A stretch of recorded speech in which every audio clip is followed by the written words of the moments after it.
அருமையானவர்களே, இந்த நாளிலும் அவனுடைய வார்த்தை நம்மிடத்திலே கொண்டு வருகிறேன்.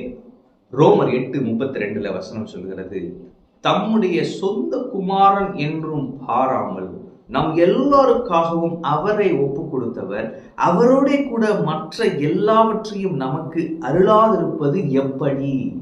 பவுல் எழுதுறப்ப சொல்றாரு, கர்த்தர் நம் பட்சத்தில் இருந்தால் நமக்கு விரோதமாய் நிற்பவன் யார்? அப்ப இன்னைக்கு நீங்களே உங்களை பார்த்து கேட்டுக்கணும், கர்த்தர் என் பட்சத்தில் இருக்கிறாரு, எனக்கு விரோதமாய் நிற்பவன் யார்? எனக்கு விரோதமாய் யாரும் நிற்க முடியாது. எனக்கு விரோதமான எந்த சக்தியும் நிற்க முடியாது. எனக்கு விரோதமாக எந்த பிசாசும் நிற்க முடியாது. ஆமென். இந்த வசனத்தை வச்சுக்கோங்க. கர்த்தர் என் பட்சத்தில் இருக்கிறார். கர்த்தர் என் பட்சத்தில் இருக்கிறார். இருளான பாதையில செல்றீங்களா? கர்த்தரின் பட்சத்தில் இருக்கிறார். ஆமென். கடினமான நாட்களுக்குள்ளாக இருக்கிறீர்களா? கர்த்தரின் பட்சத்தில் இருக்கிறார். எனக்கு விரோதமாய் நிற்பவன் யார்? யாருமே இல்லைன்றப்ப நான் முன்னேறி போயிட்டே இருப்பேன். ஆமென். அப்படி சொல்லிட்டு அடுத்து சொல்றப்ப அதை உறுதிப்படுத்துறதுக்கு சொல்றாரு, தம்முடைய சொந்த குமாரன் என்றும் பாராமல். பிதா பாருங்க, என்னோட ஒரே பேரான குமாரன், செல்ல பிள்ளைப்பா, அப்படி பார்க்காம நம்ம எல்லாருக்காகவும் அவரை ஒப்பு கொடுத்தாராம்.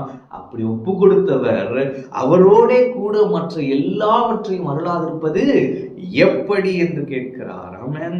அப்படின்னா என்ன அப்படின்னா, இயேசுவே கொடுத்துட்டாருன்னா இயேசுக்குள்ள எல்லாத்தையும் கொடுத்துருக்கிறாரு. அதை எப்படி அவர் வித்ஹோல்ட் பண்ணுவார்? அதை எப்படி அவர் கொடுக்காம இருப்பார் அப்படின்னு கேட்கிறாரு. ஆமென். இப்ப யோவான் 3:16 பாருங்களேன்.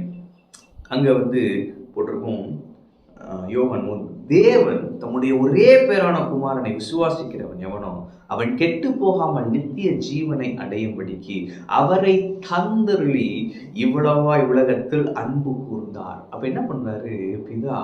அவரை கொடுத்து தந்தருளி இவ்வளவாய் அன்பு கூர்ந்தார். அப்போ இந்த தேவன், இந்த பிதா நம்மேல் அன்பாய் இருந்தபடியால் தம்முடைய குமாரனை அனுப்பினார்.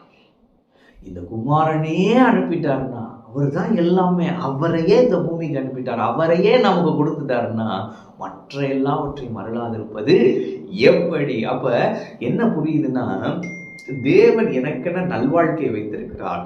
தேவன் நான் நல்லா இருக்கிறதுக்கு தேவையான எல்லா ஆசீர்வாதங்களையும் ஸ்டோர் பண்ணி வைத்திருக்கிறார். பிசாசானவன் என் கண்களை மறைக்கிறான். என் சூழ்நிலைகள் என் கண்ணை மறைக்கிறது. என் அனுபவங்கள் என் கண்ணை மறைத்து என்ன சொல்லுகிறது? கர்த்தர் உனக்கு இதை கொடுக்க மாட்டாரு. உனக்கு எப்படி இது கிடைக்கும்? உனக்கு எப்படி இது வாய்க்கும்? உன்னுடைய விசுவாசத்திற்கு அது எப்படி உனக்கு வாய்க்கும்? உன்னுடைய வாழ்க்கைக்கு அதுக்கு சம்மதம் இல்லைன்னு என் அனுபவங்களும் என் பிசாசு எல்லாம் சேர்ந்து என்னை டிஸ்ட்ராக்ட் பண்ணிட்டு இருக்கு.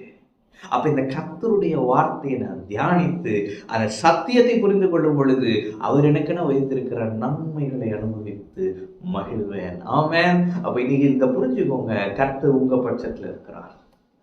உங்க பட்சத்துல உங்க கூட இருக்கிறார். உங்க கூட இருக்கிறார். ஆமென். எப்படி கூட இருக்கிறாரு? அதை உறுதிப்படுத்த என்ன சொல்றாரு? என் குமாரனையே நான் உனக்கு தந்தேன்ல, உனக்கு தேவையான எல்லா நல்லதையும் அவருக்குள்ளே நான் வச்சிருக்கிறேன். நான் எப்படி உன்னை தடுப்பேன்? நான் எப்படி உன் ஆசீர்வாதங்களை தடுப்பேன்?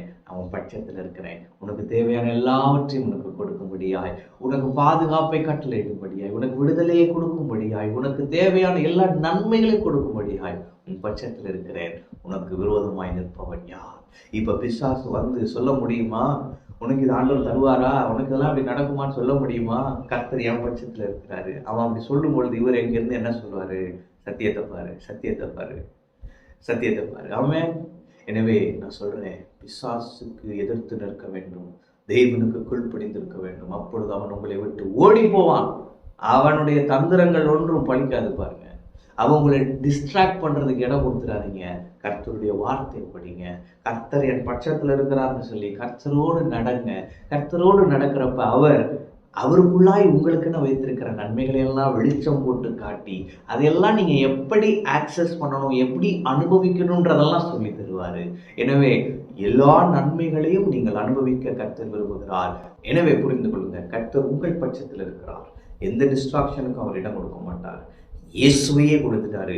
இயேசுக்குள்ளாக இருக்கும் நன்மைகளை உங்களுக்கு வெளிச்சம் போட்டு காட்டி நீங்கள் அதை அனுபவிக்கும்படி செய்வார். தேவனை குறித்த ஒரு சரியான படம் உங்களுக்கு இருக்கட்டும், சரியான வெளிப்பாடு உங்களுக்கு இருக்கட்டும். தேவன் நிர்ணயித்திருக்கிற நல்வாழ்க்கையை, தேவன் வைத்திருக்கும் ஆசீர்வாதங்களை எல்லாம் அனுபவித்து மகிழுங்கள். ஆமென். கர்த்தர் உங்களோடு இருக்கிறார். கர்த்தர் உங்களை ஆசீர்வதிப்பார்.